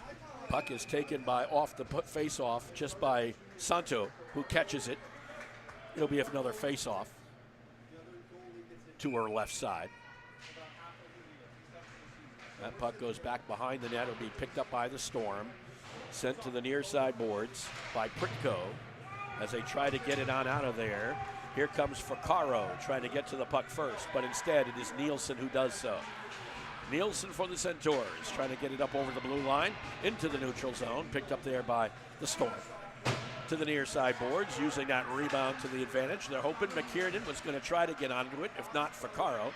Puck came loose, picked up once again by the Connecticut Storm. Trying to keep it in the Woodstock end. They loft one in there, and that'll be covered up by Josie Hatch. Just kind of one of those, hey, you never know type shots. So it'll be a face-off. As it was indeed Olivia Roy who sent that one in. First shot of this third period. Yeah, Hatch wasn't too busy in that second period. Nope. Just 5 saves was all she had to do. As the puck comes in, they'll set it right in front. Hatch watched that one, thought she was going to have to make a move on it, but it was deflected before it got to her. Came off the stick of Soroy. This puck comes all the way out to the blue line. It'll be picked up there by the Storm once again. Piers gets it on over to Kenny. Back over to the blue line. Storm trying to keep it in. They send it off the far side boards. Back behind the net. Smith trying to keep it on in. Puck is tied up on the boards. Back in front, it wobbles. Back to the other side. Picked up there by Pritko. Or Piers, I should say. Back behind the net was Paige Hinckley. Grace Leskolt back in the game. Piers behind the net, picked up by the Centaurs after it is taken away from her.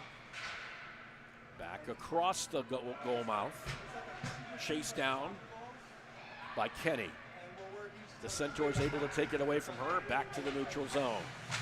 Sent back the other way by the Storm. Remember, they have a 2-1 lead. That puck may have too many men. Was that the call that I hear? I think you're right. Yep, too many men because Hinckley's going to come in to serve it. So it will be a power play. As they say, they had too many men on the ice. 2-minute power play. That's a tough one. Sent in and a goal right away. It was sent in from Fraccaro and it went right off of Laramie's stick, a little redirection. Yeah, I think Laramie got a piece of it. Yep, she did. So Laramie will get credited for the goal off of the assist from Fraccaro on the shot, technically. 4 seconds into the power play. Yeah, that was tight. 4 seconds in and a too many men penalty. Yeah, I didn't see exactly what happened with the too many players on the ice, but maybe a miscommunication or something, kind of a mental error perhaps. Yep. So the penalty is over. We're back to 5-on-5. The sent in again in front of Hatch. Turns aside that one. So another shot, that time a save. And we're back the other way, back behind the net. 3-1 in favor of the Storm after the power play goal. Back behind the net, Macy Karate trying to track it down for the Centaurs. It's over on the near side boards. Trapped along there briefly, pops out in front, sent back in by the Centaurs, back behind the net, where it is retrieved by the Storm. Will come out of there with it. Here's McKiernan. McKiernan for the blue and white. McKiernan sends it in. Hatch catches it. Glove save right there. Yep. 4 shots for the Storm. Nothing yet for the Centaurs here in the third period. You got to imagine the Storm went in, to the locker room after the second period and made some of their own adjustments. Yep. And that power play was at the wrong time, to be honest. And what's even worse is the tough part about it, it's not an aggressive power play, if you know what I'm saying. It's one of those like, oh, no. Back behind the net. It's like a false start in football. I was just going to say that. I was just going to say that. That's exactly what it was. Here's Biondo. Or if you're the Detroit Lions, too many men on the field. That was even worse. Yeah, that was a shocker to see them get knocked out. It was. Over the blue line. Picked up there at center ice. Stick is knocked away from Ellery Sampson. The puck, meanwhile, comes back into the middle. Picked up there by the Storm. That was a whiffer. Yeah. That was one of those that pops back out, though, and it's deflected again, and back come the Centaurs. Centaurs really have not created any offense yet. Nope, not yet. Trying to do so. They send it up the ice. Govea trying to get after it. Puck is back behind the net of Santo. Fought for along the near side. It pops back into the middle. Taken there by the Storm as they try to get it out of their own end. They were successful for the time being. Picked up there by Grace Hudula. Actually, no, that would be Piers. My bad. 76, not 16. Back behind the net is Paige Faber. Is Riley Faber, I should say. This is Bont. Back up to the blue line. Briefly taken away, and once again it's Bonner. Trying to get through. That puck goes up against the glass. Came back down again. Still in the neutral zone. Centaurs trying to clear it out. On it was Riley Faber. Here come the Centaurs. They send it in with Leskolt. That's a shot and a save by one of those Santo. Rebounds you were talking about. Yep. Santo gives up. There's nobody there to clean it up. Puck comes loose over the blue line. She does do that. She knocks him down well, but then the puck does come back to you. Yeah, you got to be ready for it. Be an icing call here. If you're ready and you have people crashing the net, you might prosper. But that didn't happen that time. 8:21 left to go here in regulation. 3-1 in favor of the Storm over the Centaurs on this MLK Day matinee at the Jan Ice Rink at the Pomfret School. Mark Allard, Dan Vogt up on top on the cameras. Brad O'Connor doing a great job of it once again. Around the ice, Brad O'Connor, Okanchabar Productions, one of our sponsors here on our broadcast as well. Puck is knocked away and picked up by the Storm. They're able to keep it in that zone. McKiernan trying to get it back from Hinckley. Puck is worked back behind the net. Here come the Centaurs. Can they get it out of their own end? And the answer to that is no. As it goes around again. This time they try to clear it out the other side. Knocked back in again by the Storm. Centaurs trying to get it out of their own side. Back in the center ice area. Back come the Storm. The other way. Knocked away from Roy. Right in front. Here's a shot that's wide of Hatch. Puck goes back behind the net. It's definitely looking a lot more like the first period than the second period. A little bit more, yeah. Here comes the point play, and it was knocked away. Nice job by Hammer to come in and make that check before the shot was taken. The puck rolls all the way down the other end, where it is sent the other way by Pritko. Picked up by Macy Karate. Karate, 2-on-2. The puck goes wide left of Santo. Karate cannot get back on it. Picked up by the Storm. We're going the other way. That was just knocked away from number 5, Martineau. The puck back in the center ice area. Back into the Woodstock end. Picked up by the Centaurs. Being worked on along these near side boards. Here comes Woodstock Academy briefly. Right in front of us is Karate. Trying to keep that puck. Trying to track it down. Picked up there. The goal for Woodstock Academy. Karate got it over. I'm just trying to pick it up who it was. I think it was Wilford. Was it Wilford, number 10? Yes, it was. I think Karate got it to Wilford. That would be me anyway, guessing. And a 3-2 game all of a sudden again. 10 from 12, exactly what we got. Karate You're all over that getting one. it over to Wilford, and the goal to make it a 1-goal differential with 6.5 to play. That was kind of a quick strike. It was. Here's McKiernan, sends it in, and Hatch makes the save on that one. Back behind the net. The Centaurs trying to get it something going the other way again and get this equalizer here. At the same time, once you score, you're usually most apt to be scored against. Just remember that. Right in front, Hatch made a save on that one and then covered it up. Woodstock is no stranger to these close games. Well, that's for sure. Overtime has been their neck, and I had to say it. I was just going to say, Mark. I just blew it for us. Well, we'll get out of here in about half an hour. Usually I'm the one that gets blamed for that, but it's you today. This time I did it. Right in front, that one rolls on by, picked up there by the Storm. As they'll go, now you see it's only color commentators who have that jinx, though. It's not the play-by-play guy. Gotcha. It just doesn't happen. Here's Biondo with the puck. Puck goes rolling into the center ice, picked up there by Gouveia. Gouvea's got some possibilities. Tries to get behind the net, tries to do that backhand switch. It was taken away by the defense. Just kind of swept it with that backside, just couldn't get it in. She had Biondo in the front, but then the timing threw Biondo off when she went around the net. And a call right in front of the net.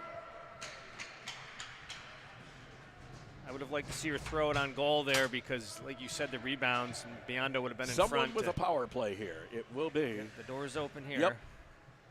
And it will be against the Storm. As Laramie. Laramie with, this is Woodstock Academy on the faceoff just to the right side of Santo. 2-minute power play. And that clock has not started yet on the power play, by the way. The clock has not started on the power play yet. There it is. Okay, now we're good. Puck comes all the way down to Josie Hatch. Picked up there by Karate. Back down the other side. Macy Karate trying to get it out of there.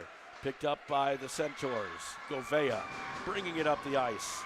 Gouveia with Biondo was poke checked on the play. Picked up by Sampson, the trailer. Back into the neutral zone. Although they weren't successful in the last power play, Jeff Boschke did mention they were 3 for 3 previously. Yep. Biondo right in front. That one's off the back of side. I think it may have been tipped. High. Yeah, it may have been tipped by Santo on that one. And it goes all the way down the other end. 1:17 left in the power play. Karate will go and retrieve the puck for the Centaurs. Karate, far side boards is Biondo. Picked up there by the Storm as McKiernan tried to get it. Now it's a little tie-up right in front. McKiernan has a chance there. They're looking for that short-handed one. Yeah. At the point, they knock it back in. The Centaurs can't get it out. The puck is just kind of languishing out there. Picked up by the Centaurs. Deflected again right in front of the net. Back the other way. It'll be picked up by McKiernan. McKiernan back behind the net. McKiernan trying to work her way through. Along the far side boards, but doing a great job of wasting time on the power play. 30 seconds left in this power play. The Centaurs just wing it down the ice. Looks like they were killing the penalty almost. It was an icing call on top of it. Because, the other team can do that. You can't. Yeah. So now the face-off is coming back your way, and you have 30 seconds exactly left in the power play. And a 3-2 advantage for the Storm with 4:03 left to play. So the face-off just to the right side of Hatch, Sampson, and Roberts. Puck drop, it goes down, and so does Roberts. It's picked up by the Centaurs. Coming through is Govea, using her skate to help her out. That was deflected before it even got near Santo. The puck goes into the near corner, tied up there by the Centaurs and the Storm, and they're wasting more time. Perfectly content with just killing some time. Oh, absolutely. There. Puck does not come loose yet. Now I think it is, barely right in front. It's loose. That was knocked away by Santo. Yep. And now the power play is over. So they got a couple of shots coming up, I think, here. We got another penalty coming up. Looks like a cross check. I think so. And this one looks like the Centaurs. Biondo looks like she's going to serve this one. Yeah, not the player you want in the penalty box. So with 3:27 to go, Biondo goes to the penalty box on the other side. Now you're going to need a little shorthanded magic here. 3:27, and you got 2 minutes. Yeah, you're going to need some shorthanded magic. That'll even with just about a minute 27. Yeah. That's if you don't get scored upon here, too. That's the other thing. You got to keep it from the goal, and that one went wide. The shot taken there by one of the captains, Ficarro. Puck goes all the way down the other end as Santo went out to help out. Puck is loose. It'll be picked up by the Centaurs briefly. The Storm breaking out. Just took it right away from her. She did. And this is Ficarro once again trying to track it down. The two of them go colliding into that backside boards with Mia Auger on the other end of it. Centaurs try to clear and sent back in by the Storm to the backside. Deflected off the official. And it'll come back into the center ice area. Picked up there by the Storm as they try to reset and redo. Remember, they don't have to score. They just have to waste as much time as they can. They're up 3-2. McKiernan got it over, and there's a goal by number 26, Laramie. I do believe Laramie from McKiernan. It would be 26 from 2, if I have it right. Yeah, Laramie just came in on a breakaway and went to the backhand. Nice little move. Yeah, there was nobody there. Nope. Nobody there to stop her once McKiernan got it to her. Yay, I got it right. Getting better in my old age. You know that, Dan? You are. It's just tough to see where we're at sometimes. Exactly. 4-2 in favor of the Storm. When we said about the power play, you didn't want to give up a goal. Well, that happened. 2 power play goals now. Yep. This period. And they've been costly. This is Prees. Sent, and that one's wide to the left of Hatch. Now the Storm only have to do one thing, and that is keep the puck down this end. They do that, they're fine. They're up by 2 goals with 2 minutes to play. And the Senators have not generated the offense like they did in the second period. Piers to the far side. They've only had 2 shots. Yeah, 2 is what I've got them for. Piers sends it back in. And I have, meanwhile, on the other side, 9 shots for the Storm. So it's almost a repeat of that first period again. Centaur went down. The Storm recovered the puck. Taken away by Govea. Tried to bring it in. Here. Here's Biondo back behind the net with Govea, but the Storm are able to clear. Bring it down the other way, but Laramie chasing after it. Laramie trying to take it away from Faber and does so. Laramie right in front, stopped by Hatch on that one. Back the other way. Picked up there by the Centaurs as they send it on in. Back behind the net it goes. It'll be picked up by the Storm. Around to the far side boards. Just a minute 10 left in this one. Ficarro with the puck. Ficarro sends it in. That was deflected before it got anywhere near Santo. Or anywhere near Hatch, I should say. Back behind the net. That one's a save by Hatch. The puck came loose and Hatch had to dive on it. So I gave her a couple of saves on that one because I think that it was actually a comebacker that she saved it on. Right. That'd be 12 shots for the Storm to 2 for the Centaurs here in this third period. Run out of gas, you think? Perhaps. The Storm are also very talented. They are. They have some very good individual players. They can create shots on their own. Back behind the net. The Centaurs trying to clear it on out of there. Picked up by Macy Karate. Karate over the blue line. Karate to center ice. Karate tried to bring it over the other blue line. Lost control of it. Picked up by Gursky. The Centaurs just kind of winging in there with Avery Carnes doing the honors. And a call might be offside.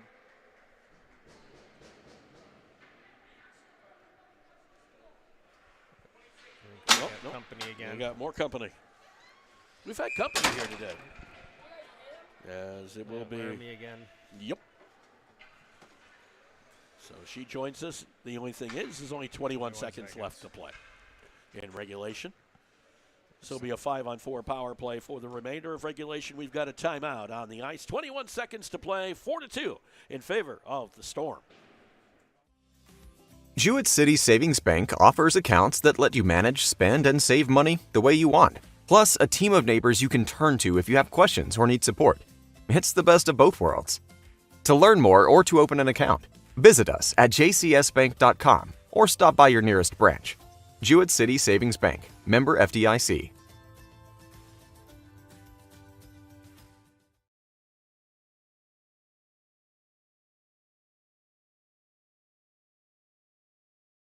Creating art is a different skill set as opposed to the world of academia. It serves as a kind of playground for creativity that not only provides diversity in my life, but is also something I can then use to progress my other studies. Although one of my greatest joys is acquiring knowledge through my studies, it becomes easier to feel like a machine. Art, creating, brings back the humanity in society. It is a kind of communication that is internationally understood. My name is Maya Fraga. I'm a senior from Woodstock, and I am Woodstock Academy. For more information where you can spend your next 4 years, please visit woodstockacademy.org/future-centaurs. And the last 21 seconds to play here in regulation. 4-2 in favor of the Storm over the Centaurs at the Jan Ice Rink. Pull the goalie here, too. Yep, they did. Chasing after it for the Centaurs is Juliet Hammer. Hammer just sent it along past the blue line. Hammer tried to get a 5-on-5. That's the way to do it, obviously, by doing this, by pulling your goalie, but it didn't matter. You just had too little time. Time ran out on the Centaurs here at the Jan Ice Rink. The final score will be a 4-2 win for the Storm over the Woodstock Academy Centaurs. It was not bad for much of this game when you looked at it. To tell you what, the way it started, it looked like they were going to get blown out today. Yeah. Looked like it might be a 6-0 game the way it started, and they made a game of it and just gave up a couple power play goals there in the third period. Yep, the power play kind of hurt them a little bit in the third period, I should say. No doubt Woodstock about didn't that. capitalize on their power plays. They did not. Final score of 4-2. We're going to be back to wrap things up from the Jan Ice Rink here at the Pomfret School in just a moment.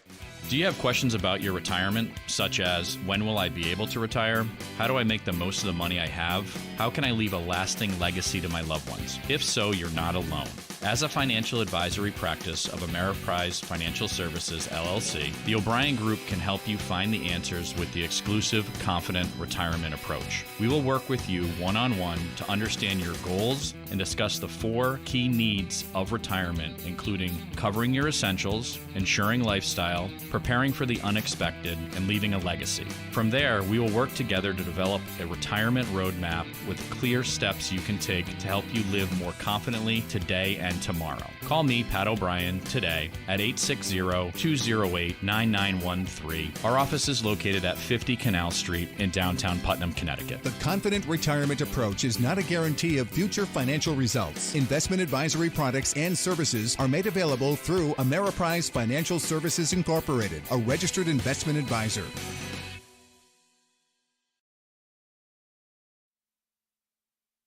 And the ice is clear once again here at the Jan Ice Rink as the two teams have departed for the locker rooms.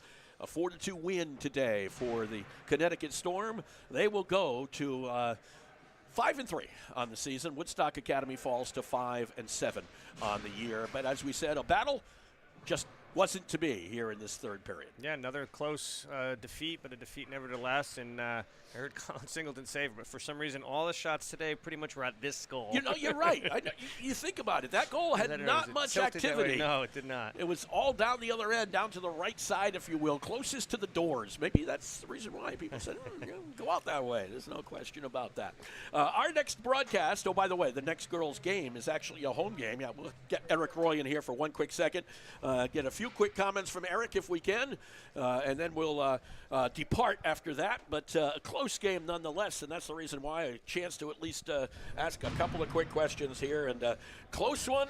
I don't know if you did you run out of gas or run out of time on the power plays? I think we just took a couple silly penalties and it backfired on us. The Yeah. penalty kill wasn't ready for it, and that's the difference.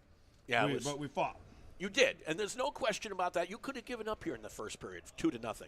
Came right back, and you made it a game all the way through until about the last 6 minutes or so. I mean, that's the top 4 team in the state, and we're 2 power plays away from that being a tie game. Like, I have no complaints, and that's what we're going to tell them in the locker room. No, I don't disagree with that at all. What do you guys have? The only thing I think you have to worry about or concern yourself with is how do you get back on the winning streak, if you know what I'm saying?